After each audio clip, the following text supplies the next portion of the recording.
Welcome to the Science of Magic with Gwilda Wiyaka, a program dedicated to uncovering the unified nature of reality and humanity's ever-evolving place as truly galactic beings. For more information on the Science of Magic with Gwilda Wiyaka, visit us online at www.thescienceofmagic.net.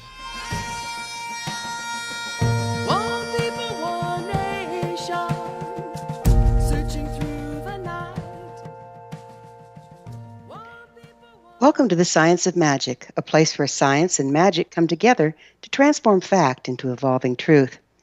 We're coming to you through the X-Zone Broadcast Network, xzbn.net. We can also be found on www.thescienceofmagic.net. I'm your host, Gwilda Wiyaka. This hour we'll be exploring Everything is Frequency. Everything is frequency, and that's all there is to it. Match the frequency of the reality you want, and you cannot help but get that reality. It can be no other way. This is not philosophy. This is physics. Albert Einstein. Life, death, health, illness, enlightenment, and/or unconsciousness are all locations on the bandwidth of frequency, the totality of which some of us refer to as God. Where we find ourselves on that bandwidth at any given time dictates our reality and our experience. The greater frequency mobility we have, the more vision, wisdom, choices, and therefore personal power to manifest available to us. Even genius is simply a greater level of frequency mobility.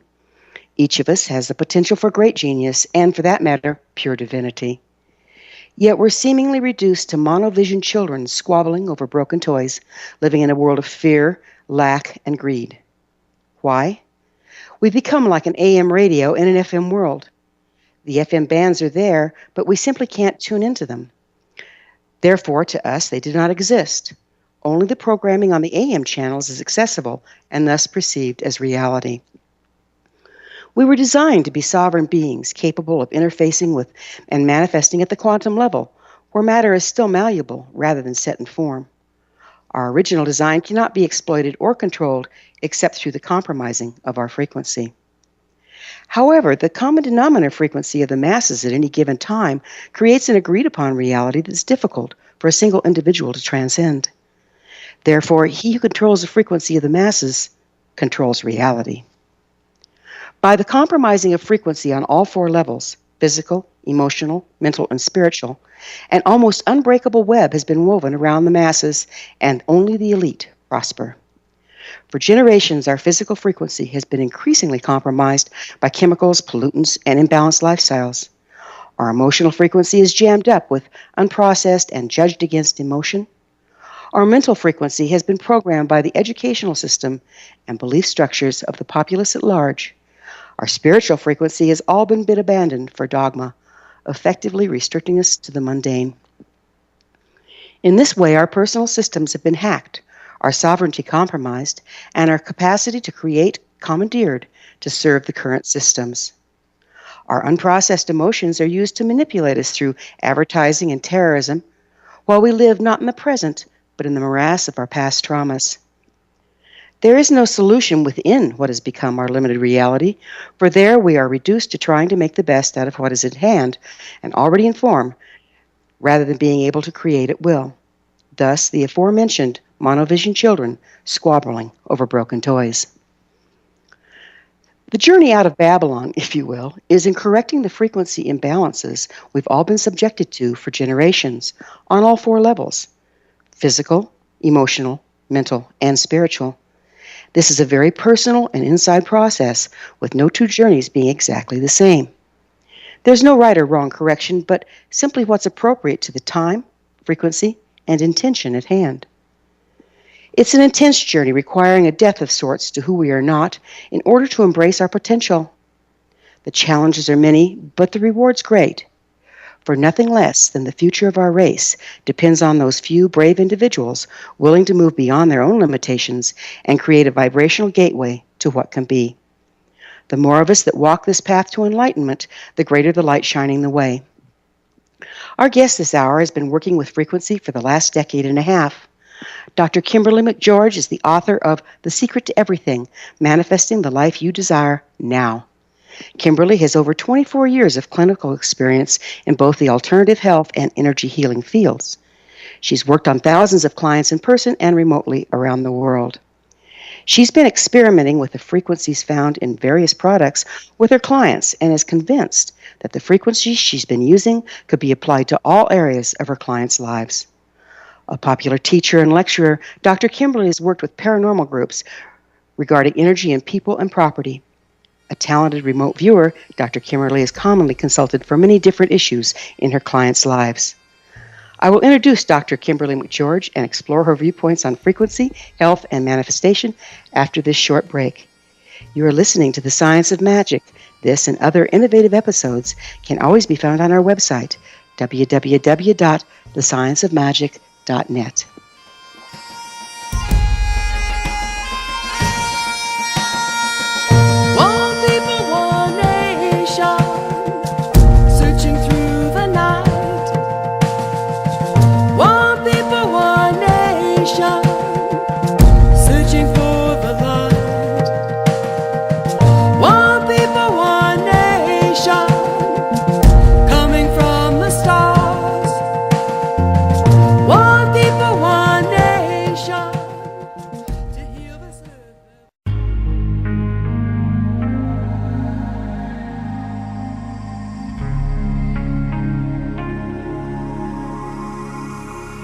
The scientist and the mystic have been on an age-old, relentless search with one thing in common. They seek truth. Their paths converge in the 40,000-year-old practice of shamanism, an ancient science delving to the quantum level of life, facilitating healing, manifestation, and evolution.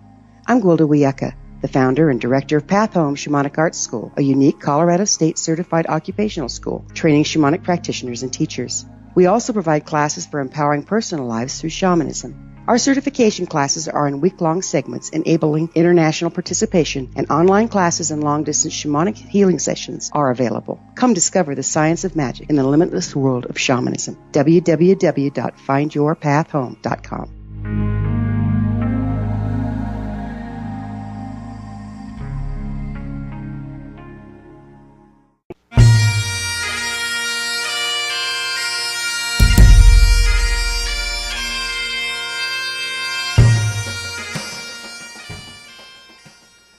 Welcome back. This is The Science of Magic, dedicated to unification and evolution of consciousness.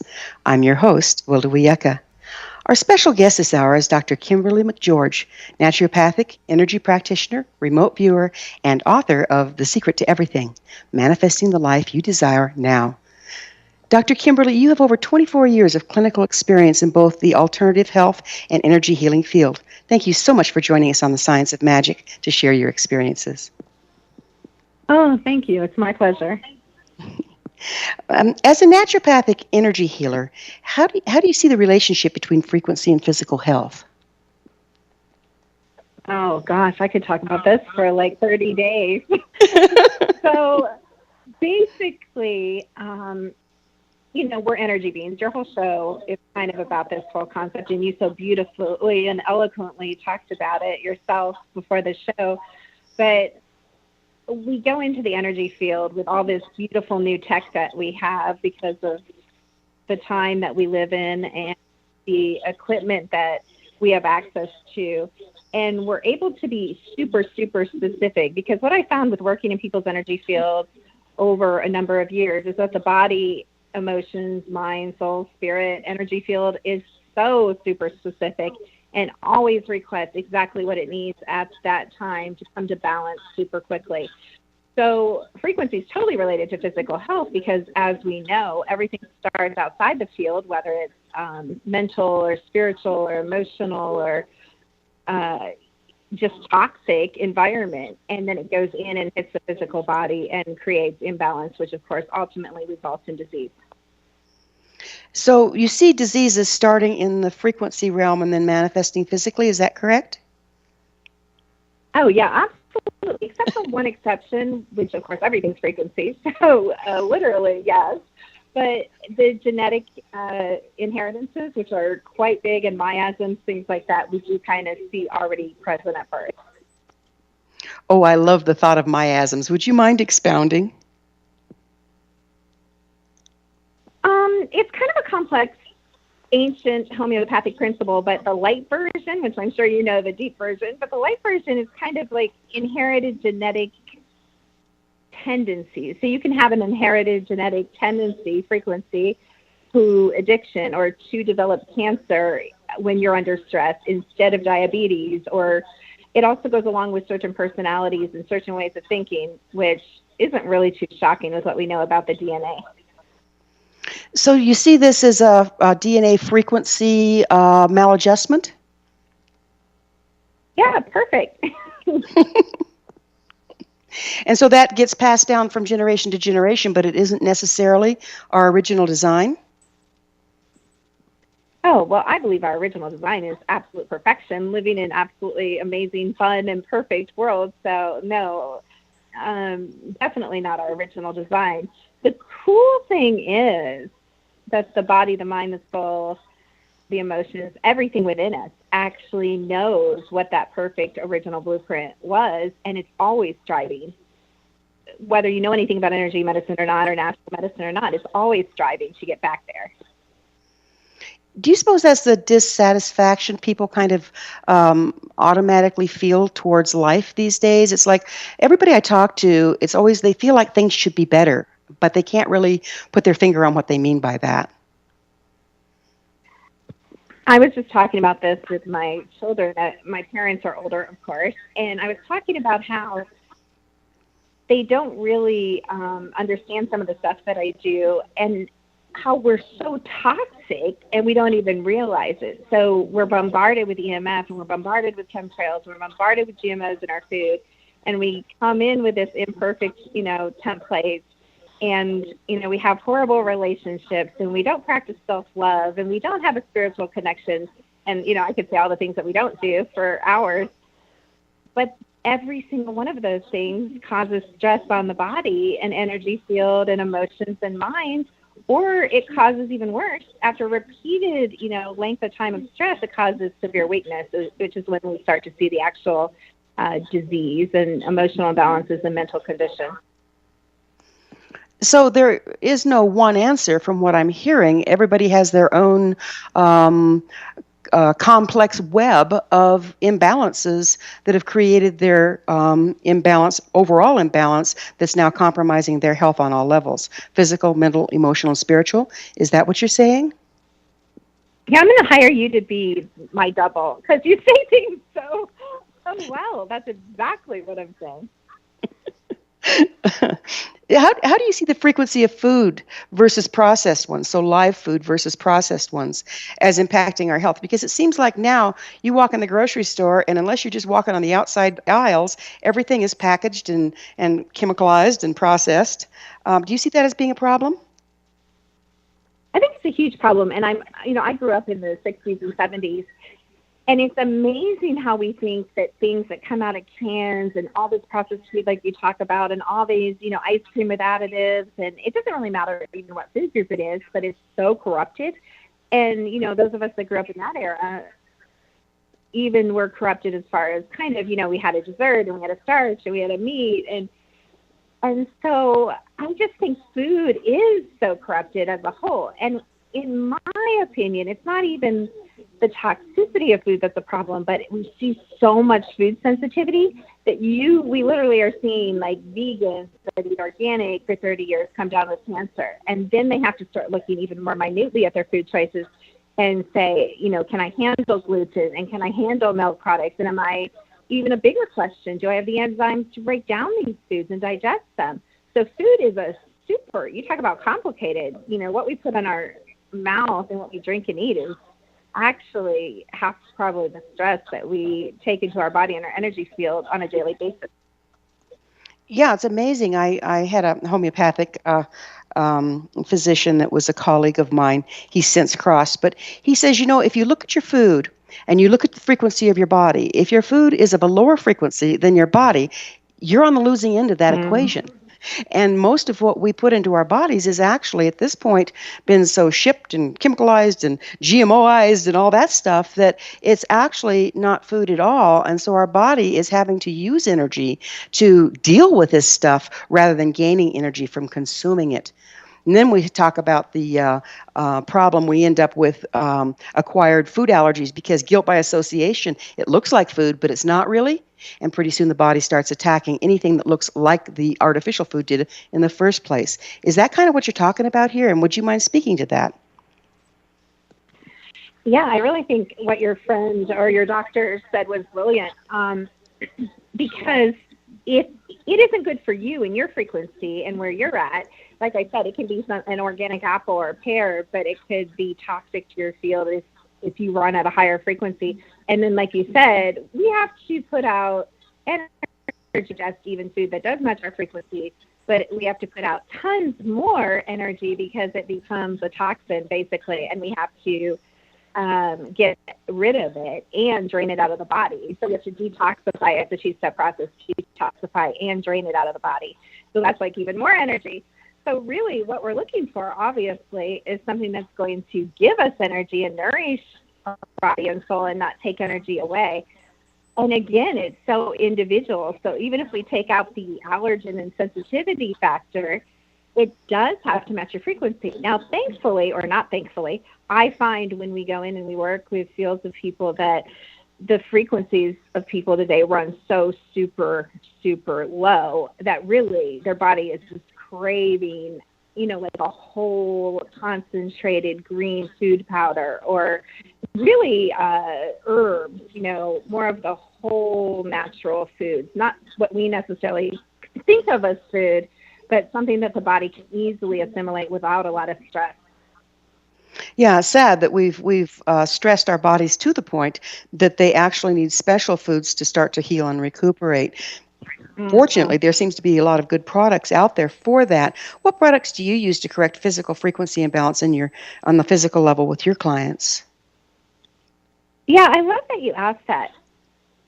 I don't really want to promote any certain brand, but I think you have to be really careful of your brands because, they've done these tests. I just read this recently in a lot of the Walmarts and you think you're buying good brands or you think you're buying vitamins, but they're finding that they don't even have anything in them. They're just all fillers, all corn or all just junk. And so that's kind of crazy, but I don't use a lot of supplements, to be honest with you, with my clients now. I used to. And I do supplement, like you kind of referred to, when someone has a really chronic, serious disease like cancer or diabetes for a long time. But we're finding that the body just loves energy because when you can scan someone or look at someone and give them exactly the frequencies they're requesting, exactly the right amount with exactly the right time, then the energy field and the body and the RX field adjusts very, very quickly. And it kind of sucks that in. So to me, frequency is food. And food that isn't frequency is not food at all. Good point. So how does physical death relate to frequency as we're speaking of it? How does physical death, is that what you said? Mm-hmm, that's what I said. To me, it doesn't, I know this might be a strange perception. I think that's a great question. There's just no difference to me between, because I see interdimensionally too, with my own natural abilities, and I act on different levels of spirits and energies and entities. To me, there's no difference between this world and the next. It's just a seamless passing. I don't really, I see it as actually enhanced frequency. So our frequency goes through the sky and we're able to pass through walls and we're able to have this natural lightness of being that is really our natural inheritance, I guess. I'm so glad you put it that way, because what I've seen, and we'll get into it in the next segment, is the difference between life and death in the physical body, and as you watch somebody pass, how energy moves from one place to another, but is never diminished. So it's a pretty fascinating subject, and we will tackle it on the other side of this commercial break. This has been Science of Magic. We'll return to our discussion after this short break. You're listening to The Science of Magic, and I'm your host, Gwilda Wiyaka. You want more? Other innovative episodes can always be found on our website, www.thescienceofmagic.net.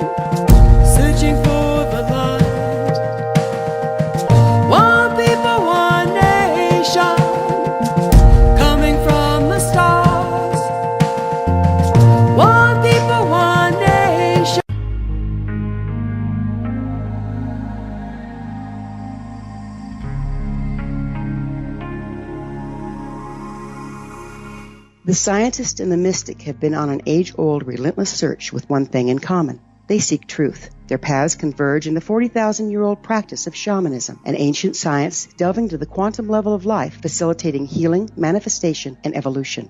I'm Gwilda Wiyaka, the founder and director of Path Home Shamanic Arts School, a unique Colorado State certified occupational school training shamanic practitioners and teachers. We also provide classes for empowering personal lives through shamanism. Our certification classes are in week-long segments enabling international participation, and online classes and long-distance shamanic healing sessions are available. Come discover the science of magic in the limitless world of shamanism. www.findyourpathhome.com.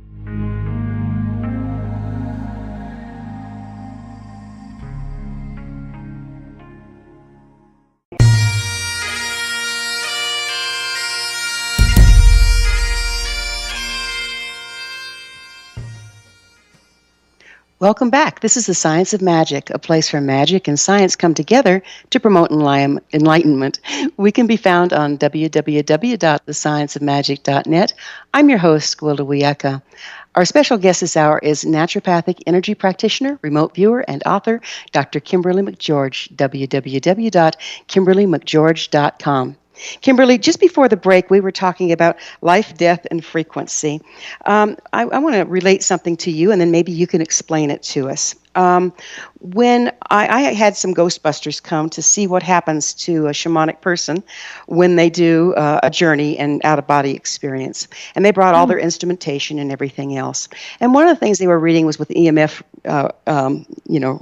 they were reading EMFs off of my body. And I was sitting idling at a particular level of EMFs, and then I went into the journey trance, and my frequency went up, and then it dropped down, but then they were able to see my frequency leave my body, and they followed me down the hall. So the frequency that I was carrying shifted greatly in my body, then dropped way, way, way, way down, and yet the one that left my body was greater than what the body, if you'd have done the math. So once I was out of my body, my frequency level was higher than when I was in it. Do you have anything you can say about that?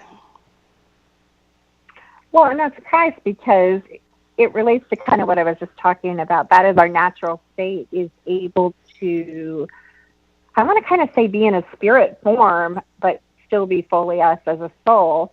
So we kind of lose the density or the lower frequency body because there's everything that we can actually touch that we can't put our hand through is usually a lower frequency in the range. So you're just able, because of the frequency state that you're able to attain and your particular abilities, to basically call in that state now, is how I see that.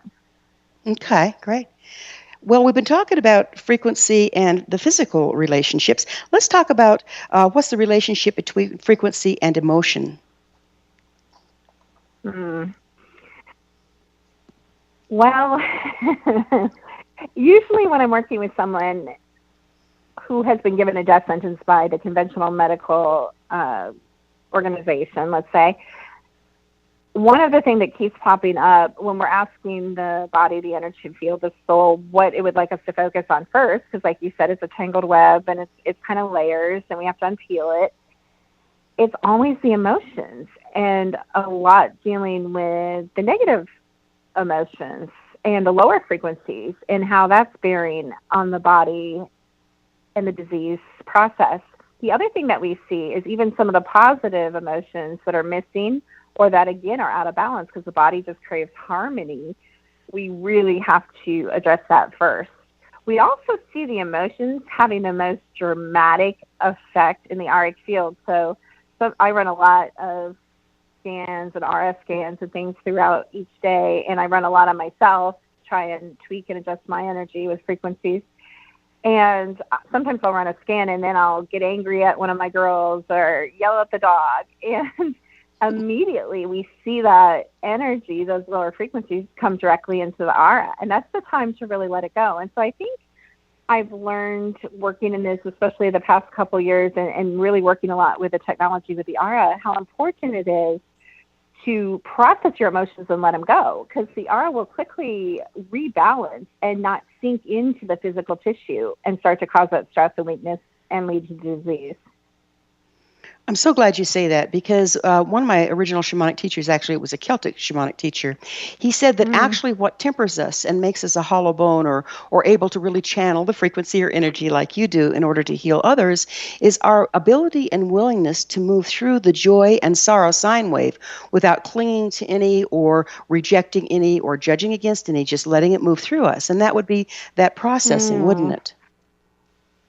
Yep, that is exactly the process. And I've actually changed the way I teach a little bit because I'm teaching more from the place of harmony and not plugging in and holding a certain viewpoint than I ever did before. And it's just based on that observation, what you just said.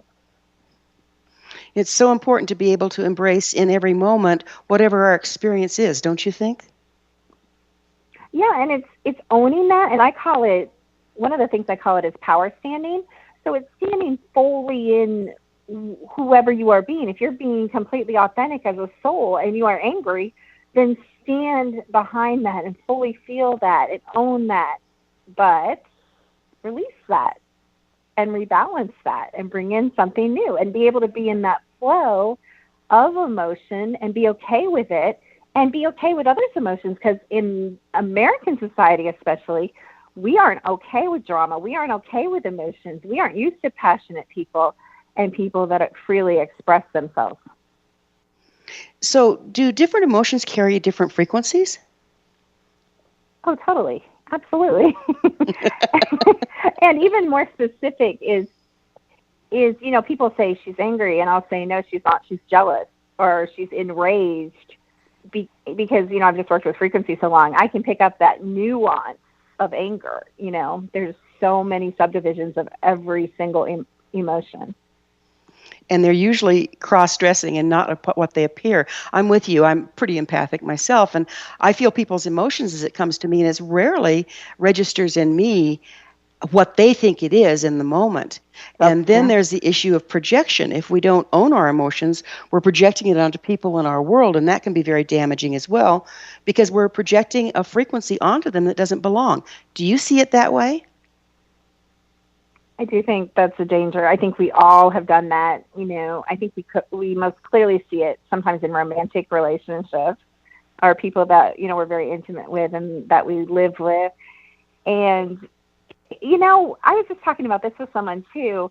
When you do run like you do at a higher frequency, though, you do become somewhat resistant to, psychic attack, even if it's not deliberate, or people throwing things on you or trying to stick their stuff on you or project their stuff on you. So that's always an encouragement to me to keep balancing, rebalancing, and going higher. Yeah, it seems to me like if you aren't carrying it yourself, there's nothing in you for it to resonate with. So it can just kind of move through you without having a whole bunch of an effect. Is that what you're talking about? Yeah, that place of neutrality. It just says that you don't have to go into, there's nothing to stick. There's nothing, if someone is coming against you with anger and there's no resonance, you're not holding that frequency in your field. You're not going to be triggered and you're not going to get angry. You're just going to allow them to express themselves, but not necessarily respond in kind.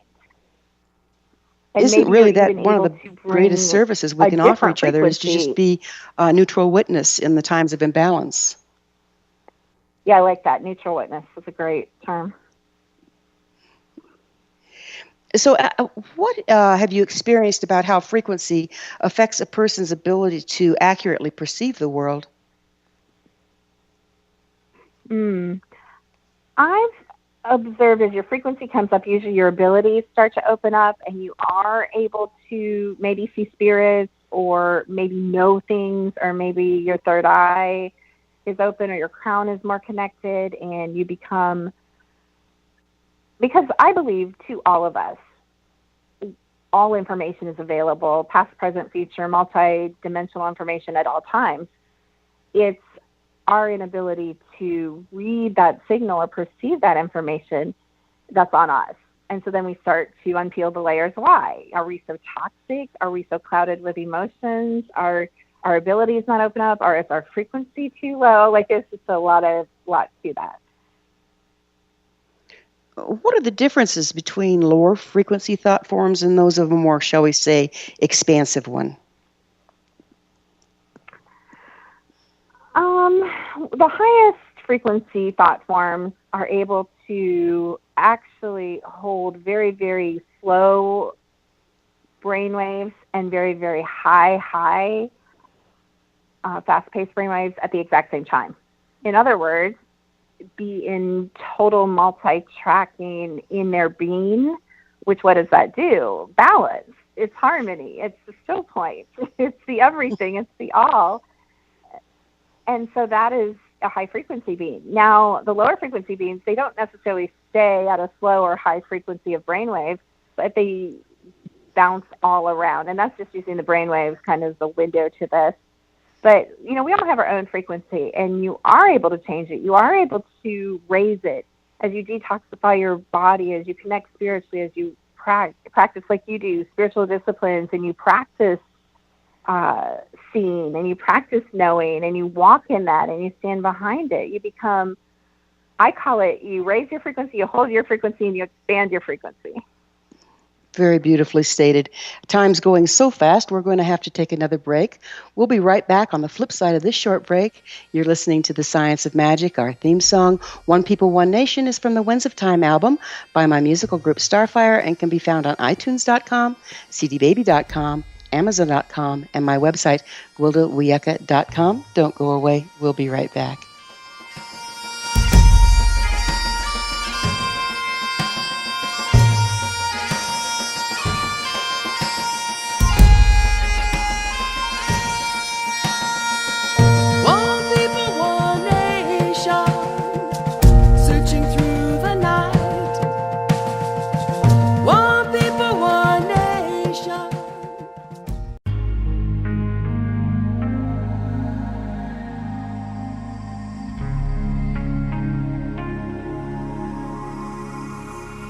The scientist and the mystic have been on an age-old, relentless search with one thing in common. They seek truth. Their paths converge in the 40,000-year-old practice of shamanism, an ancient science delving to the quantum level of life, facilitating healing, manifestation, and evolution.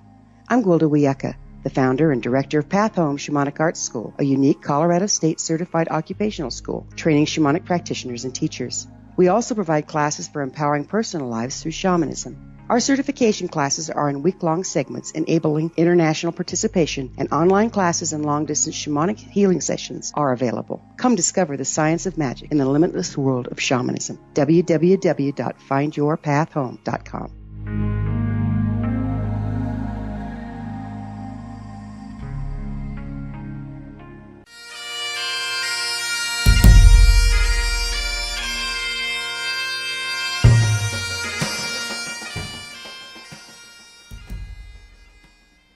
Welcome back.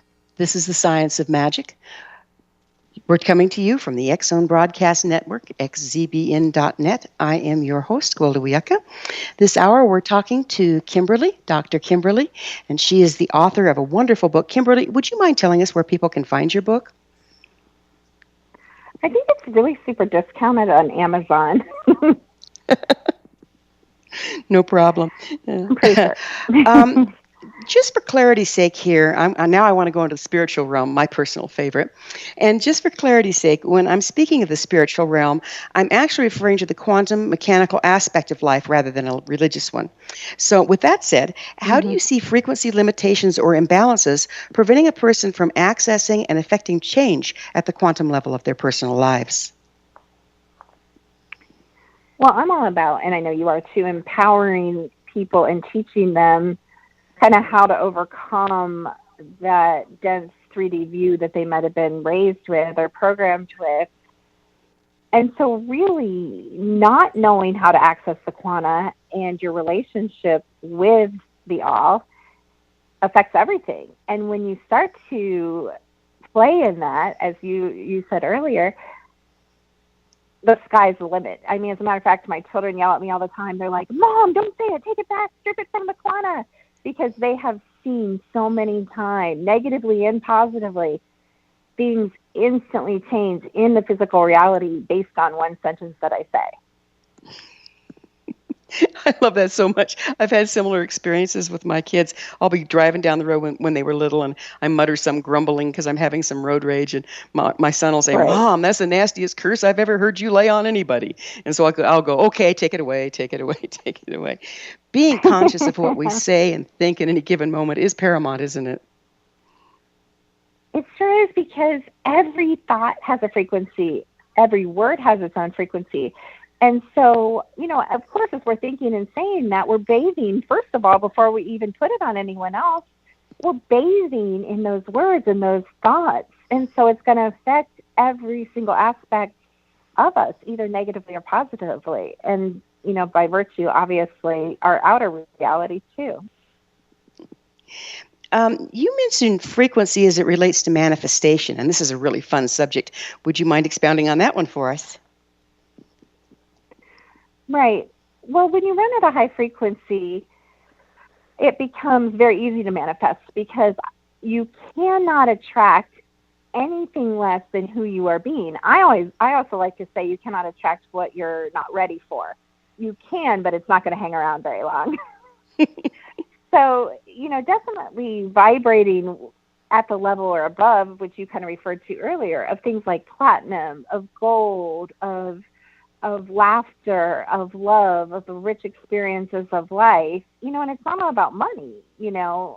Having an amazing life and being wealthy is so much more than having a lot of money. We all know people who have a lot of money that are miserable, but it really becomes kind of crazy where you write your own adventure. You get to decide who you're attracting to you, what you're doing romantically, what you're doing career-wise, where you're going to live. And like I said, you can get good enough that the thought barely enters your mind. I mean, it's so crazy. I was thinking yesterday, I need to call a realtor. And you know what? A realtor that I met 2 years ago called me. That's not Instant coincidence. manifestation. Do you see manifestation as happening with our will, if you will, in the quantum level? I do. I wish as a collective there were more people like, I don't want to say you and I in an exclusive way. I want to say in an inclusive way. Everyone can be and play and be similar to the things we're talking about today. I really see it more in a negative way in 3D reality. I see the dense collective kind of winning a lot of the time. And a lot of this, what I call BS about awakening, I don't see it. I mean, I don't watch the news a lot, but I'm very tapped in when I want to be to 3D reality. And it's not getting better. It's not. And so I think part of it is because we play in this generic love and light world where we're not really giving people the tools and we're not educating. I mean, you are, but a lot of us in the consciousness world, and I'm very inclusive with that, with the paranormal and with New Age and with, all branches, I guess you might want to say. But we're not doing a very good job, I don't think. I couldn't agree with you more. A very dear friend of mine said, there's nothing new out there. And it seems like the same old concepts are being hashed, and we're going downhill in a way, because there's a missing piece. And I think that you're onto that missing piece, because the missing piece is to do with frequency and with balance. Could you speak on frequency as it relates to personal evolution? I just got chills all over my body. Like my hair is standing up on end when you said that. You're so intuitive. About 15 years ago with my clients, I asked the question, what is at the bottom? It's not just applied kinesiology. It's not just bottles and bottles of homeopathic remedies, which is frequency. It's not, selling people $500 with a grocery bag of supplements that they're not going to take. There's got to be something more deeper. And of course, it appeared shortly after that, and it was, mostly an answer to my own health problems, that I was on this relentless search, because I always believed there was something at the bottom. And to be honest, I don't know what you believe, but I haven't found anything other than possibly the concept of which I believe in, God. But short of that, I don't think there's anything else this world is made of. It's all frequency. I have some friends, and we've had extensive conversations, and this gets a little more into the conventional spiritual side, but we even think possibly the whole reason for this existence is a frequency battle for the soul, And I believe in free will and all of that, but you can get into some really interesting discussions when you start talking about all this. It is amazing. And I think there's as many different ways of viewing it as there are people on the planet. And yet there seems to be this one overlording concept that sticks with me, is you can't get there from here. And until enough of us come into a place of more expansive frequency and create a different reality, we're going to be stuck with the same old, same old. Are you seeing it that way as well? Absolutely. Well, I'm really, really glad there's people like you on the planet providing this for others and helping. How do you use your remote viewing skills in your practice, Kimberly? So a lot of times I feel consulted, especially for severe cases that other paranormal groups can't unlock. So I usually remotely view, and then if it's, as far as a follow-up, I usually go there myself if I need to follow up. But, I use it because I walk through the houses and I walk through the property and I interact with the energies and the entities and the frequencies, that are there. And so I use it a lot like that. I also use it as a medical intuitive. I have the ability to go inside the body myself and kind of compare what I'm seeing with what the technology's seeing. And how else do I use it? Gosh, I go down timelines and I try to give people some guidelines, knowing that we still have free will. But, they say, oh, there's no one standing in, my life. I'll never be in love. And I'll be like, no, in about 6 months, you've got like 8 men or 8 women standing there. So it's just, I use it a lot of different ways. That's amazing. And are you able to consciously shift from viewing a person's physical to emotional to mental and spiritual state? Or do you just kind of take it all in at once? Oh, yeah, that's a great question. It's so funny because people always say, read me. And I said, no, I always say no, because they wouldn't be happy. Because it's like 85 movie screens open up of all different areas and all different angles and all different viewpoints. And I can just literally watch the movie or go in the movie and become part of it. And so I'm a very, very, very, very specific remote viewer or psychic. You need to ask me specific questions so that you're happy when we're done with the conversation. We're going to have to call it to a close. Kimberly, it has been absolutely magnificent. Thank you for being on our show, sister. This has been The Science of Magic. Remember, you can always listen to this and other thought-provoking episodes on our website, www.thescienceofmagic.net. Until next time, dear ones, may you be blessed with knowledge, comforted with love, and create the life you want to live.